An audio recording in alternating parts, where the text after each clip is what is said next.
Now listen, right? I'm always trying to progress, do better, learn, you know, become a better Bengals fan slash person slash YouTuber when it comes to certain things and certain topics, right? I'm very defensive when it comes to anything against the Bengals or Joe Burrow, right? And I'm gonna sometimes get a little outlandish and sometimes a little emotional when people say some things. Now, when I first heard that Elmo here was also talking to Colin Cowherd about the potential of Joe Burrow's injury. The first thing you see what? Like, I saw the 10. I'm at the 10, right? I'm at the 10. And then I relaxed. Okay? So let's just listen to what is said here, and I'll give my thoughts and opinions on it.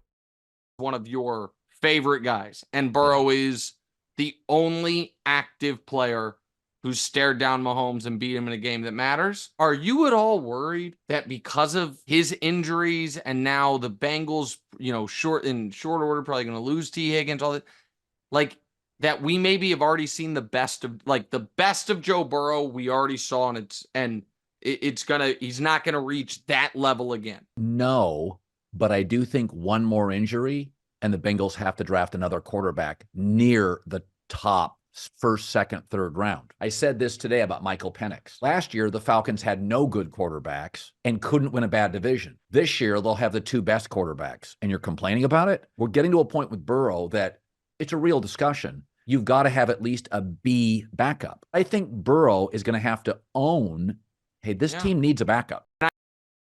Okay, so see, this is why I can get very emotional with these analysts.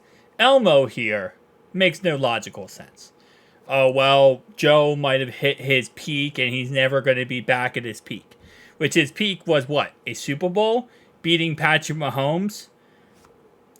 I'm sure Elmo here would want him never to be at the point where he was beating Patrick Mahomes and going to a Super Bowl.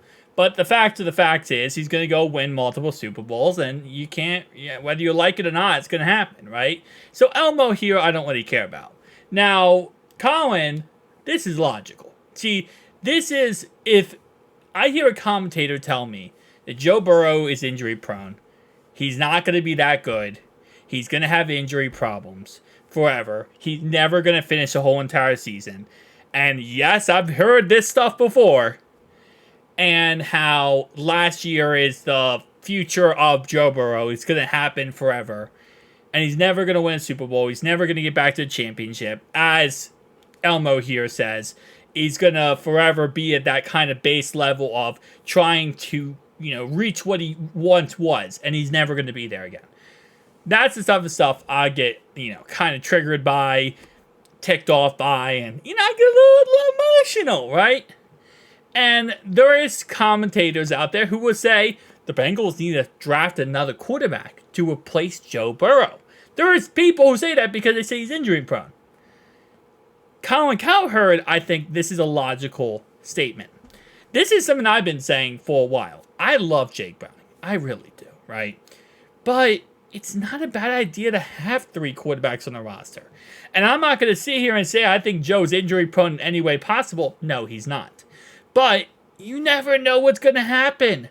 I mean, even injury prone aside, someone hits Joe in the wrong way, especially with how, Joe Burrow plays. He's more aggressive. He'll take a sack. He'll take a hit.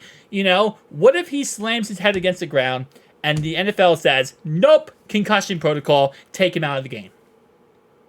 We need someone who can go in there and win the game. And, for the longest time, we had this issue with Brad Allen with, he couldn't win the game. He couldn't. No matter what we did, we could not win the game with Allen. Now, Jake Browning, I think, is a huge step up. I think Jake Browning, there's probably a 60% chance that he can go out there and win the game.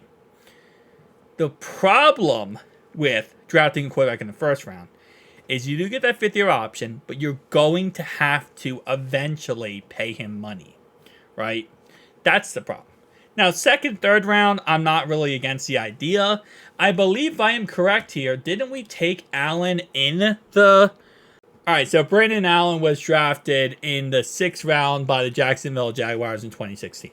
But still, like, I'm not against the idea of taking quarterback in the 2nd, 3rd, or 4th round and having them compete with Jake Browning behind Joe Burrow. I have no problem with that at all, as long as it's understood by the backup that you're never going to become the starter. And who knows, maybe they'll look good enough that we can trade the guy, right? We can get some capital back for him and use that pick on someone else. I love Jake Browning, but I'm never against the idea of having competition or having the best roster possible. I mean, this is why I was the biggest, supporter of us going ahead and getting Cooper Rush. I really wanted Cooper Rush because even though we had Jake Browning, I like the idea that Cooper Rush is a veteran quarterback in the NFL, and I think he can play at a very high level, and he has won many games without Dak Prescott. So I think this is a very logical point of view from Colin Cowherd here, because you can never have enough, backups or assets to your team. At the end of the day, the reason why the Eagles back in 2019 won the Super Bowl wasn't because the fact they had their best starting quarterback ever. Carson Wentz went down with injury. Nick Foles came in and became the starter for them. They had so much depth on that defense, so much depth on that team, that even though Nick Foles came out of nowhere on that team and started, they were still able to go win a Super Bowl. You need to have depth at every single position. The quarterback position is the most important.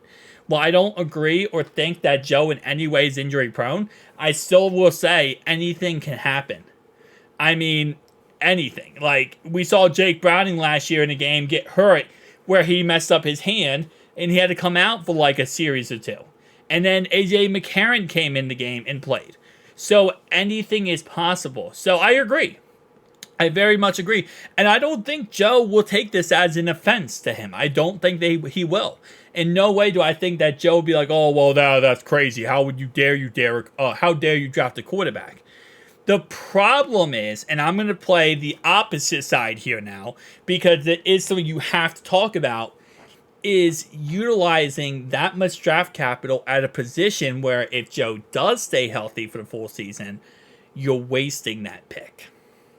That's what you do have to kind of take in consideration there, is that, instead of taking that quarterback who's going to be Joe's backup, if Joe stays healthy the whole season, which again, he has back-to-back seasons to his 2nd and 3rd year, then you have to look at the fact of, we could have had another wide receiver there, a tight end or a running back or, a corner or a safety.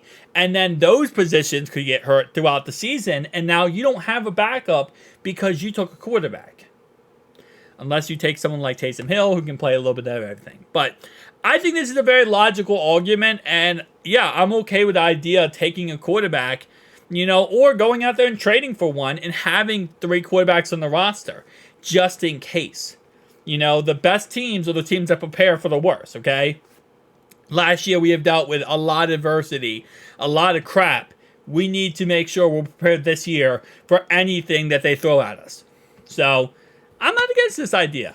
Again, as long as you're not calling my quarterback injury prone and Elmo over there is not talking crap at us, I don't care. See you guys next one. Peace.